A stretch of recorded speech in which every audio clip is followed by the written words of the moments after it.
అతి సర్వత్ర వర్జయేత్ అంటారు కదా. కొద్దిమంది ఏం చేస్తారంటే ఇదేదైనా నీకు ఒంటికి మంచిది అని చెప్తే దాన్ని విపరీతంగా వాడేస్తుంటారు. కానీ ఎక్కడైనా మోతాదుకు మించితే అది ఎంత మంచి పదార్థమైనా విషంతో సమానం. సేమ్ అట్లనే మనం కూరల్లో వాడే పసుపు కూడా. యాక్చువల్గా పసుపుకి యాంటీబయాటిక్, యాంటీ ఇన్ఫ్లమేటరీ లాంటి గుణాలు ఉన్నాయి. కానీ ఇది కూరల్లో గనక ఎక్కువైతే విషంతో సమానం అంట. కూరల్లో గనక మీరు విపరీతంగా పసుపు వాడుతున్నట్లయితే దీనివల్ల రకరకాల సమస్యలు వచ్చే అవకాశం ఉందని చెప్పి వైద్య నిపుణులు అట్లాగే న్యూట్రిషనిస్టులు కూడా చెప్తున్నారు. పసుపు మన శరీరంలోకి వెళ్ళిన తర్వాత పైత్యరసం ఉత్పత్తిని విపరీతంగా ప్రేరేపిస్తుంది. ఈ పైత్యరసం ఏం చేస్తుందంటే మన జీర్ణాశయంలో ఉండే మనం తిన్న ఆహార పదార్థాలని జీర్ణం కావడానికి సహకరిస్తుంది. కానీ ఎప్పుడైతే ఇది విపరీతంగా ఉత్పత్తి అయిందో దానివల్ల అసిడిటీ పెరిగిపోతుంది. గ్యాస్ట్రిక్ సమస్యలు ఉన్న వాళ్ళకి ఇది ఇంకా ప్రమాదకరం. అంతేకాదు విపరీతంగా పసుపు వాడడం వల్ల కిడ్నీల్లో రాళ్ళు ఏర్పడే ప్రమాదం కూడా ఉందంట.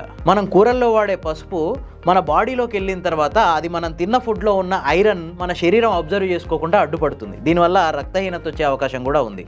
అంతేకాదు పసుపు విపరీతంగా తీసుకోవడం వల్ల మలబద్ధకం, తలనొప్పి, అజీర్తి, వికారం, కడుపుబ్బరం, వాంతులు లాంటి రకరకాల సమస్యలు వస్తాయంట.